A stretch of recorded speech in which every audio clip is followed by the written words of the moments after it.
Bradesco, entre nós você vem primeiro.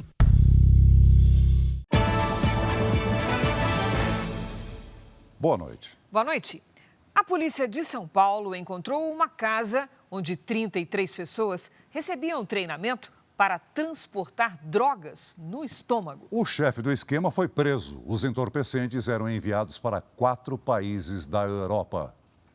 Uma coleção de passaportes e mais de 1.000 cápsulas de um pó branco, que a polícia suspeita ser cocaína. A denúncia anônima levou os policiais militares até esta casa na Vila Sônia, zona oeste de São Paulo. No imóvel, criminosos fariam o treinamento das chamadas mulas do tráfico, pessoas recrutadas para transportar drogas para outros países. As cápsulas seriam ingeridas antes de chegarem ao aeroporto, para burlar a fiscalização, como revela essa radiografia realizada em uma das operações. Segundo a polícia, os traficantes usavam cenouras cortadas do mesmo tamanho das cápsulas de cocaína para treinar as mulas do tráfico a engolirem a droga que seria levada para fora do Brasil. O grupo, que embarcaria no Aeroporto Internacional de São Paulo, em Guarulhos, recebia a promessa de ganhar entre 15 e 20 mil reais pelo transporte. Quanto mais drogas conseguissem transportar, maior a suposta recompensa. Eles chegavam a ingerir 100, 150 cápsulas daquela, eram obrigados a tomar medicamentos para limpar o intestino, chegavam lá aliciados, vinham com uma proposta de trabalho, porém chegava aqui, a proposta era outra. 33 pessoas que estavam na casa foram detidas e liberadas depois de prestar depoimento. De acordo com a polícia, os suspeitos aceitavam a suposta promessa de emprego e tinham as carteiras de trabalho retidas pelos traficantes. Alguns confessaram já ter feito viagens ao exterior como mulas. Os suspeitos haviam sido aliciados nos estados do Ceará, Piauí, Maranhão, Pernambuco, Rio Grande do Norte, Rio Grande do Sul e São Paulo, e confirmaram à polícia que as drogas seriam levadas para a França, Espanha, Holanda e Irlanda. O responsável pela casa, um homem de 24 anos que não teve o nome divulgado, foi preso em flagrante e deve responder por tráfico internacional de drogas. Além dos passaportes e das cápsulas que serão periciadas, os PMs também apreenderam na residência carteiras de trabalho, anotações do tráfico, celulares, cartões de banco e malas usadas nas viagens. O caso é investigado pela Polícia Federal. Criminosos se aproveitam do momento de vulnerabilidade de pessoas em busca de emprego para oferecer falsas oportunidades de trabalho pela internet. Em São Paulo, uma professora foi enganada por um grupo que exigia transferências para que ela ganhasse mais dinheiro. Foi na esperança de melhorar a renda que esta professora aposentada aceitou o emprego. Como eu estava precisando de dinheiro na época, vou tentar. Com medo, ela prefere não mostrar o rosto. O suposto trabalho era simples. Pelo celular, tinha que interagir com vídeos enviados todos os dias pelos golpistas. A cada curtida nas redes sociais, ela receberia R$10. A professora ficou animada, pois de fato chegou a receber pelas tarefas. Mas para melhorar a remuneração, teria que repassar valores cada vez mais altos para os estelionatários. Após fazer as transferências, percebeu que havia sido enganada. A última tarefa tinha que pagar R$3.600. Falei, não tenho. Como que eu vou pagar tudo isso? Eu não tenho. Caí a ficha. Falei, meu Deus, eu caí no golpe. A professora já denunciou o caso à polícia e não tem dúvidas que foi vítima de estelionatários. Quadrilhas que se aproveitam do momento de vulnerabilidade e do desejo de entrar no mercado de trabalho para atrair as pessoas em diferentes regiões do país. As ofertas são sempre muito vantajosas, geralmente vagas com um bom salário, poucas horas de jornada e sem necessidade de experiência. E são justamente essas facilidades que devem acender o sinal de alerta de que o suposto trabalho dos sonhos não passa de um golpe. A Associação Brasileira de Recursos Humanos faz 3 recomendações para evitar as fraudes. Primeiro, não acredite em promessas de vagas garantidas. Depois, use apenas sites de emprego reconhecidos. E, por fim, suspeite de salário alto demais ou benefícios muito vantajosos. Eu digo sempre a gente desconfiar quando a esmola é demais, né?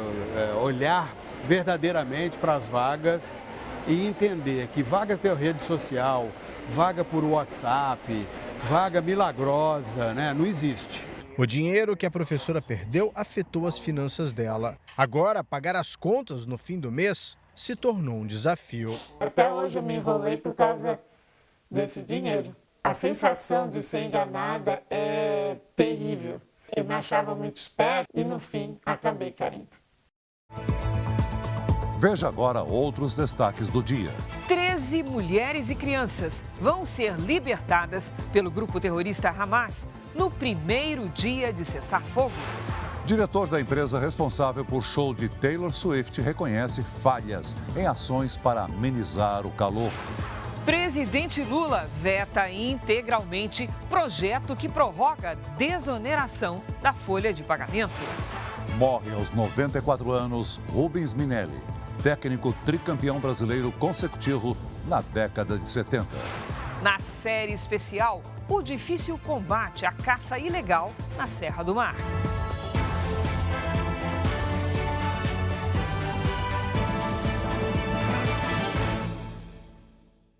Oferecimento Bradesco. Quem conhece o truque não cai em cilada.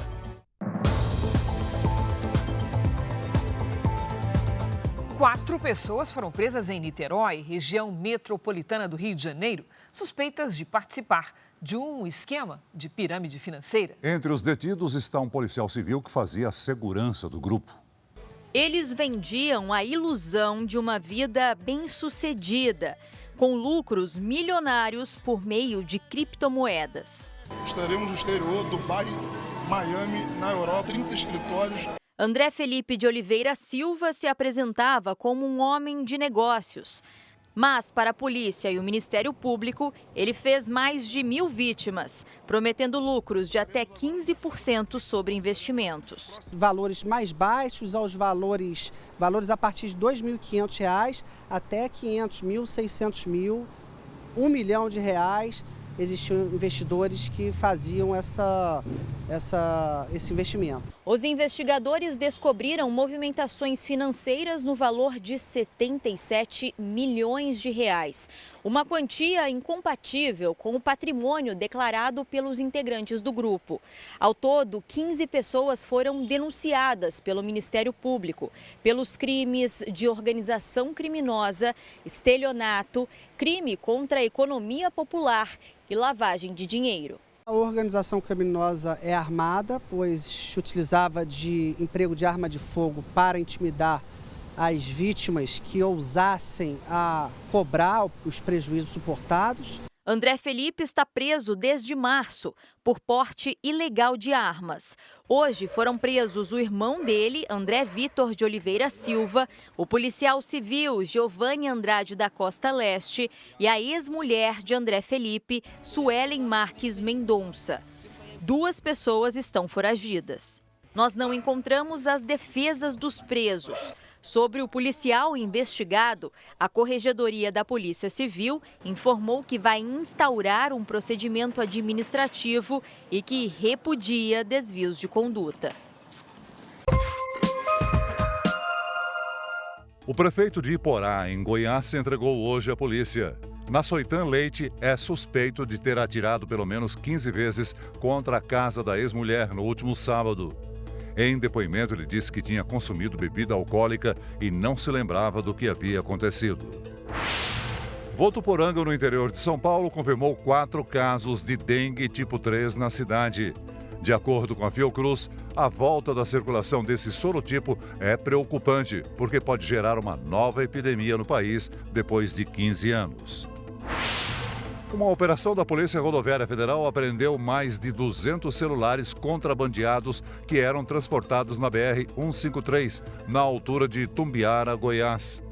Os aparelhos estavam escondidos em fundos falsos de um carro que foi abordado pelos agentes.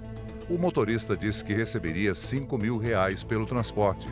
Ele foi ouvido e liberado. O cessar-fogo entre Israel e o grupo terrorista Hamas deve começar na madrugada desta sexta-feira. A informação foi divulgada pelo governo do Catar, que é um dos mediadores do acordo para a liberação dos reféns. A pausa nos combates não significa o fim do conflito.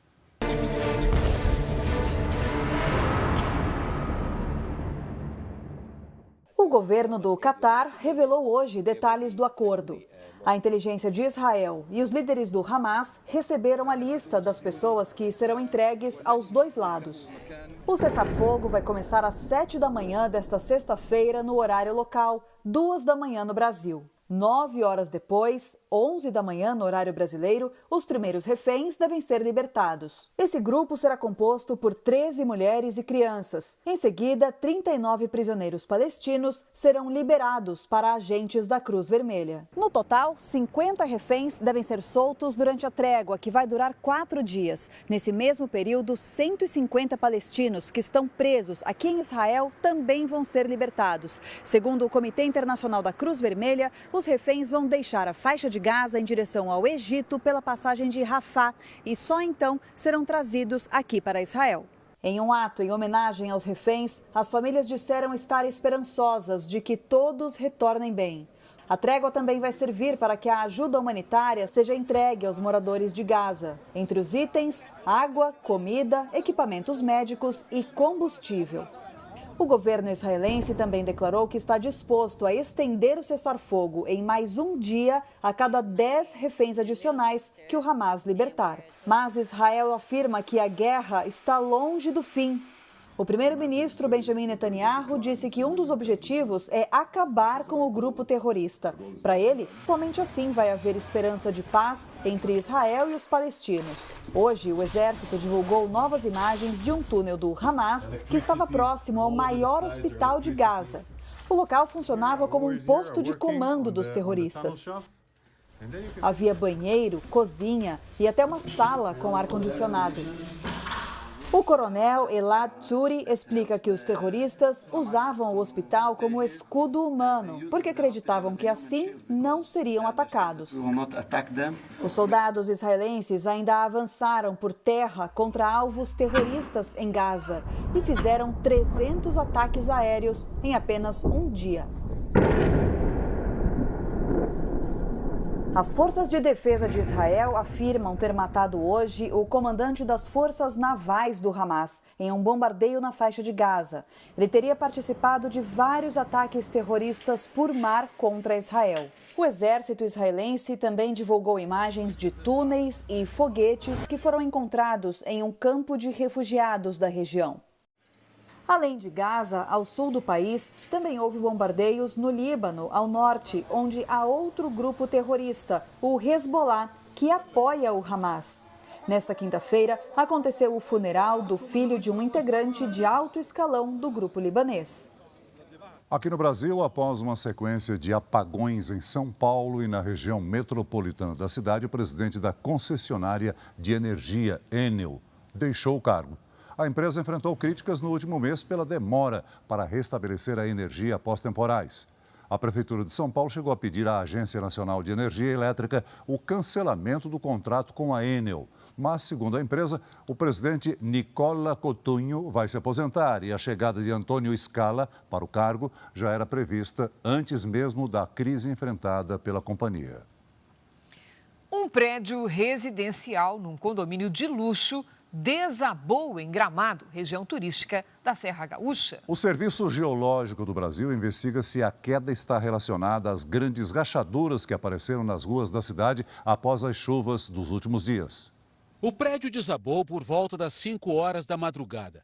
Ficava em uma área verde a cerca de 10 minutos do centro de Gramado. Era um edifício residencial cercado por pousadas e hotéis de luxo. Ouviu um barulho, a gente se olhou, se assustou, né? O prédio tinha 19 apartamentos. No sábado, a Defesa Civil e a Prefeitura interditaram a estrutura e os moradores tiveram que deixar o local. Ninguém estava no edifício no momento em que ele desabou.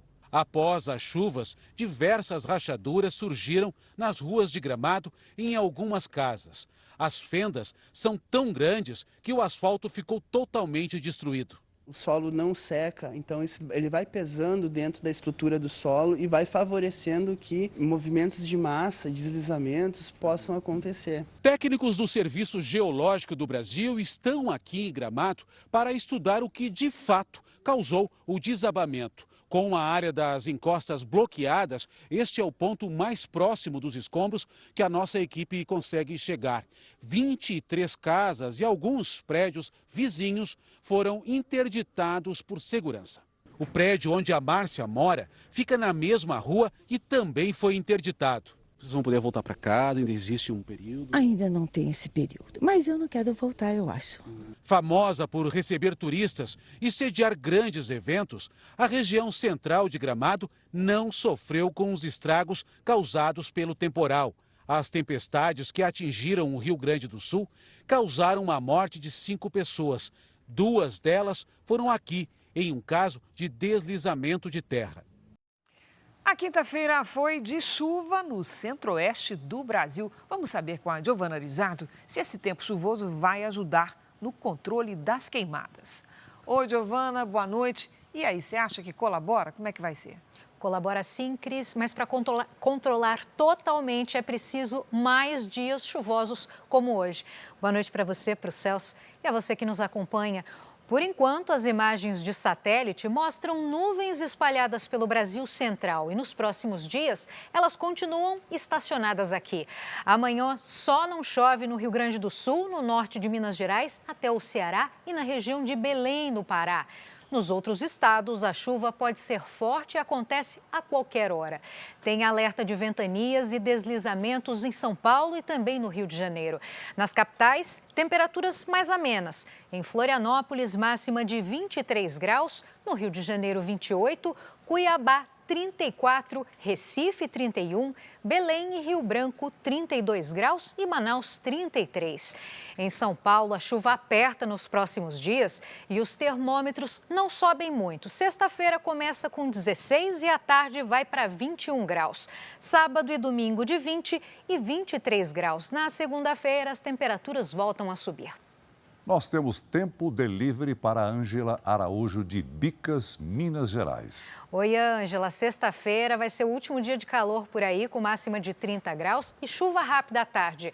No fim de semana, as nuvens aumentam e a chuva é mais forte. Então, por isso, a temperatura vai cair para 24 graus no sábado e também no domingo. A previsão do tempo da sua cidade também pode estar aqui. Nas redes sociais, você manda o seu pedido ou sua mensagem com a hashtag você no JR, Cris e Celso. Obrigada, Giovana. Até amanhã, Giovana. Veja a seguir.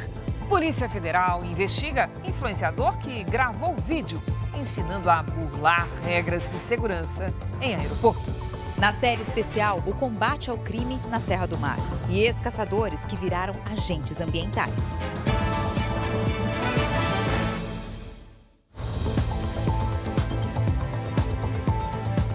A Polícia Federal abriu um inquérito para investigar um influenciador digital que apontou supostas fragilidades na segurança no Aeroporto Internacional de Belo Horizonte.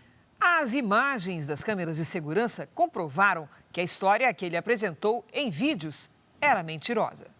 Nas imagens publicadas em uma rede social, o influenciador mostra o passo a passo de como supostamente burlar a segurança do aeroporto e entrar em um avião sem pagar. No vídeo de hoje eu vou descobrir todas as falhas do aeroporto e vou tentar ir para outro estado sem gastar R$1. O jovem diz que existe uma passagem secreta para a sala de embarque. Depois, aparece no corredor que dá acesso ao avião e diz que não foi barrado por ninguém. Por fim, entra na aeronave e escolhe a poltrona. Foi mais fácil que eu esperava. A postagem, que já foi retirada do ar, chegou a ter mais de 3 milhões de visualizações. Bruno Campos gravou o conteúdo no Aeroporto Internacional de Belo Horizonte, em Confins, mas tudo foi desmentido pela empresa que administra o terminal. As imagens das câmeras de segurança mostram o influenciador apresentando a passagem na tela do celular para ter acesso à sala de embarque. Em seguida, ele faz o mesmo diante de uma funcionária da companhia aérea. É importante conscientizar as pessoas. Primeiro, que o aeroporto é um local seguro, que a gente busca essa segurança de uma forma ostensiva. E segundo, para que as pessoas tenham cuidado com as informações que elas recebem. A conduta do influenciador mineiro passou a ser investigada pela Polícia Federal. Bruno Campos pode responder por pelo menos 2 crimes: incentivar pessoas a colocar a aviação em risco e ensinar a viajar sem pagar, o que seria uma apologia ao crime de estelionato.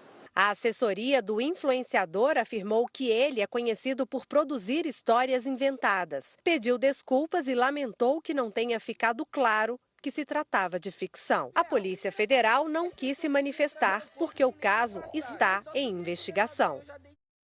O Ministério Público da Espanha pediu 9 anos de prisão para o jogador Daniel Alves, acusado de estupro.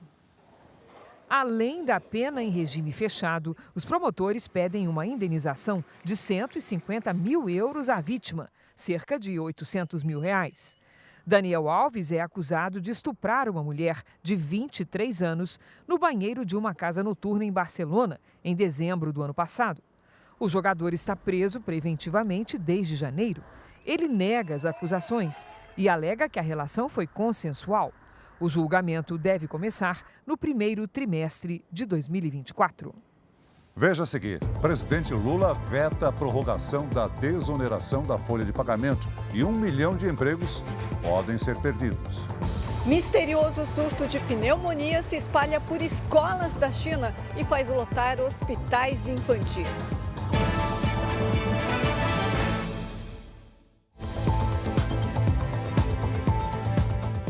O diretor da empresa responsável pela turnê de Taylor Swift pelo Brasil divulgou um vídeo hoje. 6 dias depois da morte da jovem que passou mal no Rio de Janeiro, ele reconheceu falhas e disse que está à disposição da família da vítima. A cantora tem 3 shows marcados para este fim de semana em São Paulo. O policiamento foi reforçado e a entrada de água foi liberada.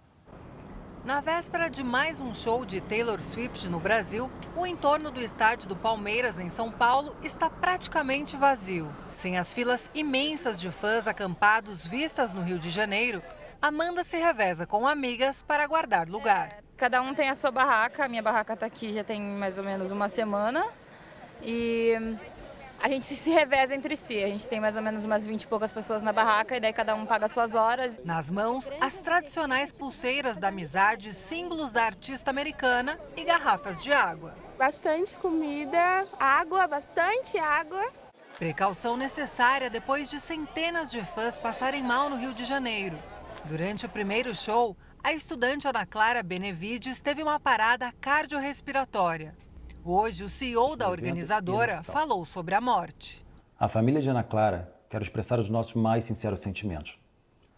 Coloco aqui, agora, publicamente, a nossa disposição em prestar assistência no que for necessário, como já dissemos diretamente para os membros da família e para o advogado que os representa. Ele reconheceu que mais medidas poderiam ter sido tomadas. Criar locais de sombra nas áreas externas, alterar o horário dos shows inicialmente programados, enfatizar mais a permissão de ingressar com copos de água descartáveis. A empresa também anunciou que vai permitir a entrada de garrafas plásticas de água nos shows aqui em São Paulo. Antes, permitia apenas copos descartáveis. A medida atende à portaria do governo federal, que determinou a liberação do acesso a eventos com garrafas contendo água potável. O Procon de São Paulo defende que as empresas precisam considerar os eventos climáticos ao organizar shows. O risco da atividade é sempre do organizador, do fornecedor. Então, ele tem que tomar medidas preventivas para evitar que haja problemas para os consumidores. Na parte da segurança pública, o policiamento será reforçado entre o estádio e a estação de metrô mais próxima. 6 pessoas ficaram feridas após o teto de um restaurante desabar na hora do almoço em Salvador. O local estava cheio quando clientes e funcionários ouviram uma explosão antes da queda. 3 vítimas foram resgatadas dos escombros e levadas para o hospital. Elas não correm risco de morrer. Outras 3 pessoas receberam atendimento na hora e foram liberadas. De acordo com a Defesa Civil, o restaurante estava em situação irregular. Os ministros do Supremo Tribunal Federal reagiram à aprovação pelo Senado da proposta que limita as decisões individuais dos magistrados. O presidente do Supremo iniciou a sessão desta quinta-feira com um discurso crítico. Luiz Roberto Barroso lembrou que a Corte já ajustou o regimento interno para adequar as regras de decisões individuais dos ministros. Não há institucionalidade que resista se cada setor que se sentir contrariado por decisões do tribunal quiser mudar a estrutura e funcionamento da Corte. não se sacrificam instituições no altar das conveniências políticas. O Supremo Tribunal Federal não vê razão para mudanças constitucionais que visem a alterar as regras do seu funcionamento. Ministro há mais tempo na corte, Gilmar Mendes também se posicionou. É preciso altivez para rechaçar esse tipo de ameaça de maneira muito clara. Esta casa não é composta por covardes. Esta casa não é composta por medrosos. Cumpre dizê-lo com a serenidade, mas com firmeza. E com o desassombro que esse tipo de investida exige de todos nós, membros desta casa multicentenária.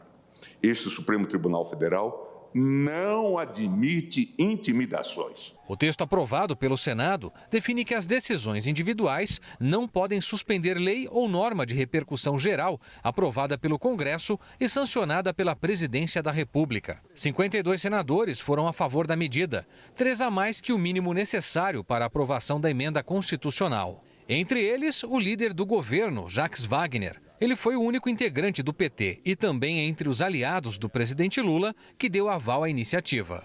O voto de Jacques Wagner gerou desconforto também no Supremo. Hoje de manhã, Lula conversou pessoalmente sobre o episódio com o presidente da Corte, ministro Luiz Roberto Barroso. A preocupação é manter o bom relacionamento entre os dois poderes. Lula também se reuniu com o senador Jacques Wagner. Em uma rede social, o senador se justificou. Meu voto na PEC que restringe decisões monocráticas do STF foi estritamente pessoal, fruto de acordo que retirou do texto qualquer possibilidade de interpretação de eventual intervenção do Legislativo. O presidente do Senado, Rodrigo Pacheco, criticou o que chamou de politização do tema. Nós não podemos admitir que a individualidade de um ministro do Supremo Tribunal Federal declare inconstitucional uma lei sem a colegialidade do Supremo Tribunal Federal. Portanto, eu não admito que se queira politizar e gerar um problema institucional em torno de um tema que foi debatido com a maior clareza possível, que não constitui nenhum tipo de enfrentamento, nenhum tipo de retaliação.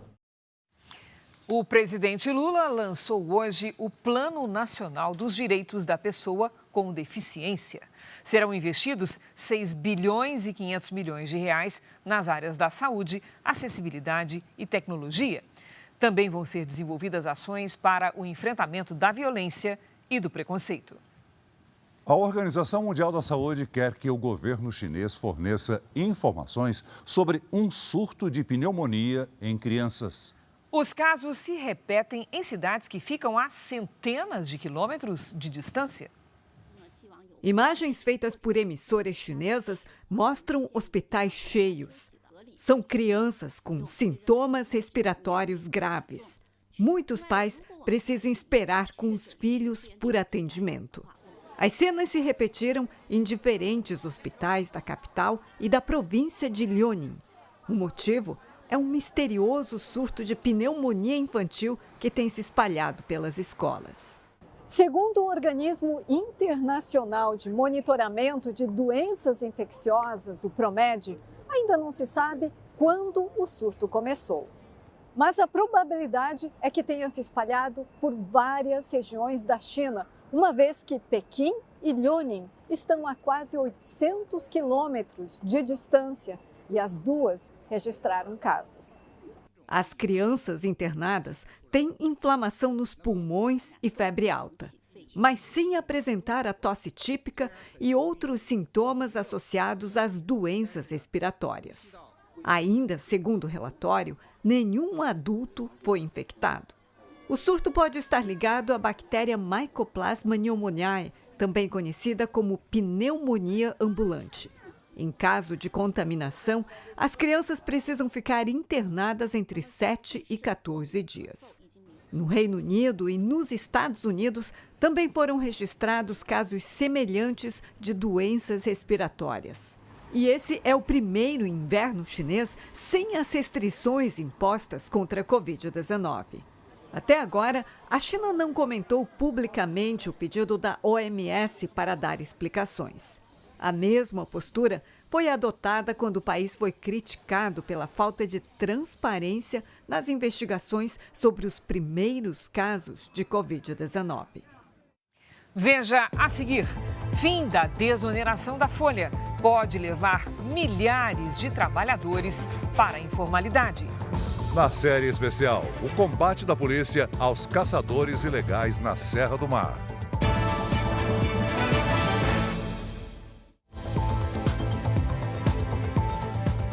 O presidente Lula vetou integralmente o projeto que prorroga a desoneração da folha de pagamento. Parlamentares classificam a decisão como um erro político do governo. Na Câmara e no Senado, há um forte posicionamento em favor da manutenção da desoneração. Ou seja, o Congresso deve derrubar o veto do presidente, que coloca em risco cerca de 1 milhão de empregos. Há poucas horas do fim do prazo para a sanção da desoneração, o presidente Lula vetou integralmente a proposta. A decisão ainda precisa ser publicada no Diário Oficial da União. O Ministério da Fazenda foi contra a prorrogação do benefício por mais 4 anos. Os 17 setores atingidos pela desoneração geram 9.240.000 postos de trabalho formais e diretos. São os que mais empregam em todo o país. O veto do presidente Lula agrada ao ministro da Fazenda, Fernando Haddad, e coloca em risco até 1 milhão de empregos. E é visto como um erro político, já que a medida vai contra o Congresso, que tem a palavra final, e deve derrubar a decisão de Lula. A desoneração da folha de pagamento é um projeto que dialoga com a vida real das pessoas. Ela dá oportunidade para que pais e mães de família deixem a fila do desemprego, para que jovens que buscam a primeira oportunidade encontrem esse posto de trabalho. E ela também faz com que empresas que mais empregam paguem menos impostos. 84% dos deputados federais são a favor da prorrogação da desoneração da folha de pagamento até 2027. Dos 513 parlamentares, 430 votaram para aprovar a proposta. No Senado, o texto foi aprovado sem a necessidade de contagem de votos. Esse Senado já aprovou por votação simbólica.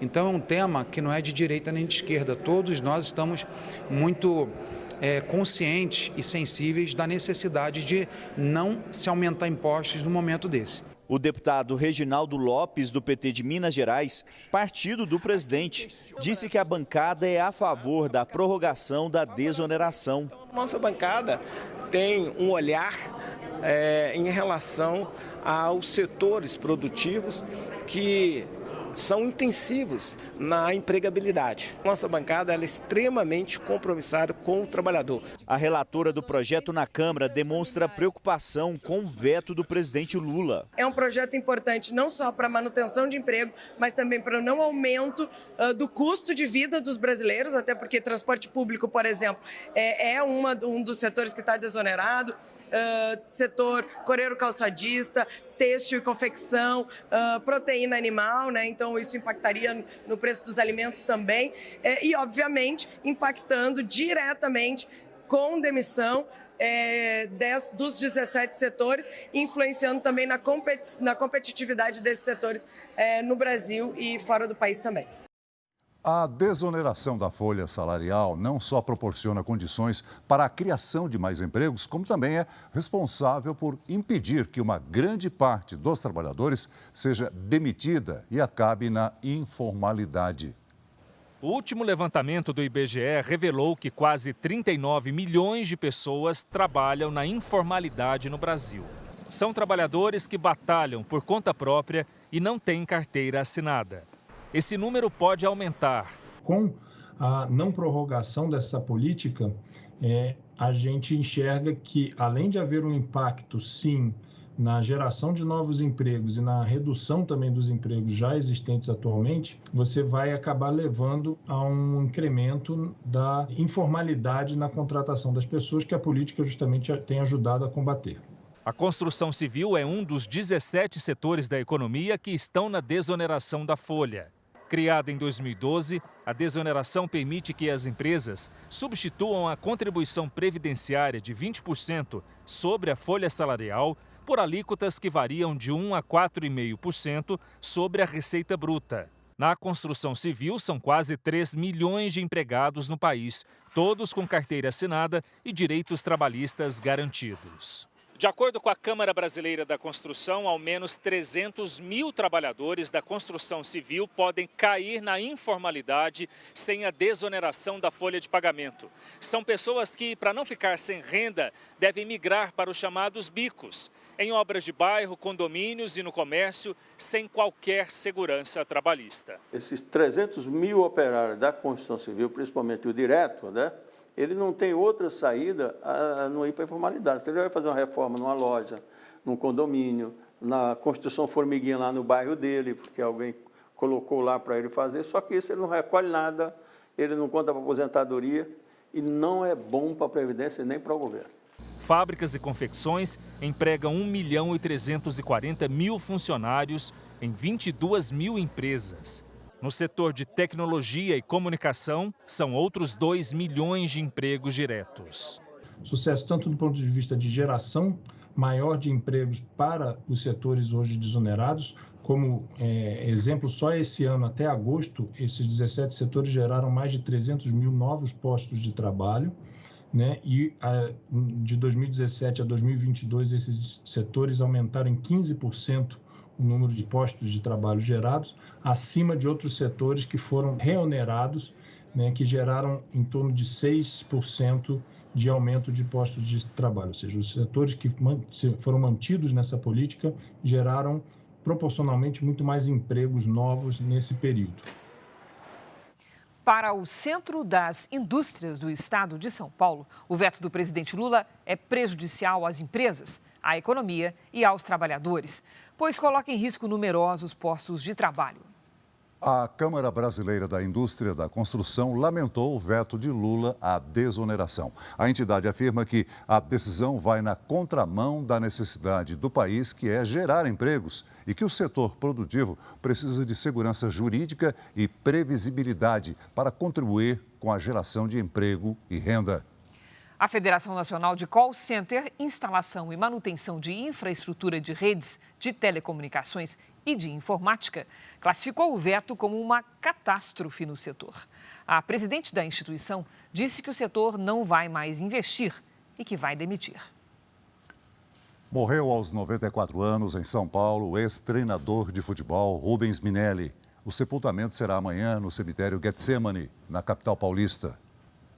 Minelli começou a carreira como jogador, mas foi como treinador que conquistou os grandes títulos. Foram 4 campeonatos brasileiros. O primeiro pelo Palmeiras. Depois levou um tricampeonato nacional consecutivo nos anos 70. 2 vezes com o Internacional de Porto Alegre e 1 vez com o São Paulo. Minelli comandou também o Grêmio na conquista da primeira edição da Copa do Brasil e chegou a trabalhar no futebol saudita.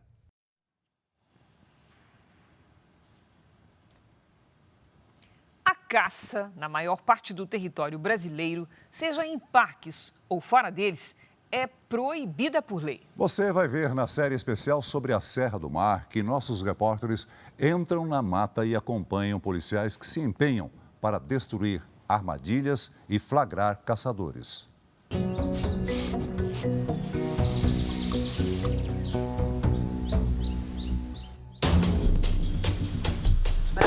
Tá todo mundo abaixando agora, a gente não sabe exatamente de onde veio. Uma perseguição no meio da mata. Eles encontraram aqui uma outra armadilha. Se eles acharam alguma coisa, a gente vai conseguir onde está o seguro. A natureza e as belezas da Serra do Mar atraem aventureiros, turistas, mas também caçadores. Eles costumam caçar paca, tatu. A missão começa nesta sala, em Guaratinguetá, no Vale do Paraíba, interior de São Paulo. Antes de ir para a selva, o comandante do pelotão passa as instruções. Atendimento de denúncia a respeito de caça no município de Cunha, tanto caça quanto extração irregular de palmito. Carros da Polícia Ambiental saem em disparada até um dos pontos mais preservados do parque. Até chegar à trilha, muita lama. Como é uma fiscalização de polícia, colete à prova de balas e essa perneira para evitar picada de cobra. Para não chamar a atenção dos suspeitos, celulares são desligados. Não demora e aparece o primeiro vestígio. O que vocês encontraram aqui? vestígios de pessoas que passaram aqui, provavelmente semana passada. Essa pegada aqui. Provavelmente os caçadores deixam essa marca aqui para indicar que é para virar para tal lugar, né? E o policial que vai à frente, ele vai identificando, então isso aí vai guiando os demais policiais. Só que a chuva aperta, dificulta a caminhada da nossa equipe no meio da mata.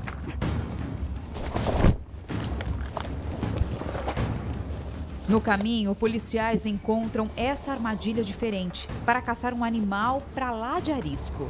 Tem um policial que vem na ponta e vem procurando armadilhas, outras coisas.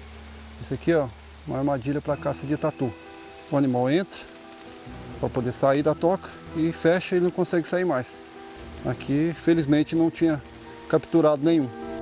Pouco depois, os policiais acham essa outra arapuca, bem escondida num canto da floresta. Isso aqui é uma armadilha que chamamos de arapuca. E é para pegar? Pegar aves. Aves em geral. A ave entra para comer e quando esbarra no galinho, ela desarma. Além de arapucas como essas, as equipes da Polícia Ambiental do Vale do Paraíba resgataram nos últimos 2 anos 2.600 aves aprisionadas por caçadores. Agora, os policiais têm certeza, os caçadores estão perto de nós.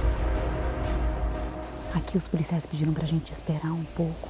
Estão todos fazendo a incursão já com arma em punho. Para poder fugir, né, eles podem atirar a erva, né, e pode acertar quem estiver por perto. Então a gente tem que ter cautela, por isso que é feita a conduta de patrulha. As equipes vão gradativamente para, né, não ser surpreendido.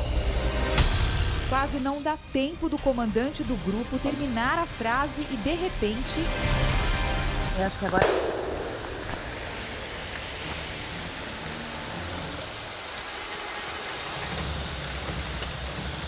Meu Deus. Teve um tiro agora, um disparo de arma de fogo, tá todo mundo abaixando agora. A gente não sabe exatamente de onde veio.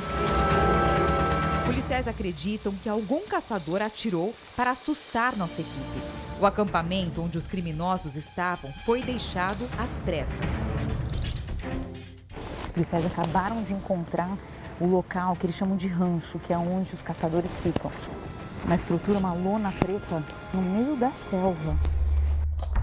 O saldo da operação são 4 armadilhas destruídas, que não farão novas vítimas, e um rancho de caçadores que veio abaixo. Caçadores flagrados com animais vivos ou mortos levam multa, segundo os policiais, de R$5.000 por cada bicho. Se for numa área de parque, a multa é dobrada. 51 foram presos nos últimos 2 anos. A Mata Atlântica ela é muito conhecida pela diversidade, ela é rica em diversidade, mas isso não é infinito, né? Ela é esgotável, então a gente tem que fazer esse trabalho de preservação. É o que motiva esse homem, um apaixonado pela natureza, como ele diz, desde os 8 anos de idade.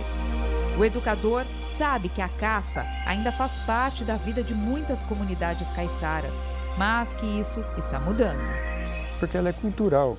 Ela é intrínseca do caiçara. Eu dei o curso para 60 pessoas. E dentro dessas 60 pessoas tinham 25 caçadores.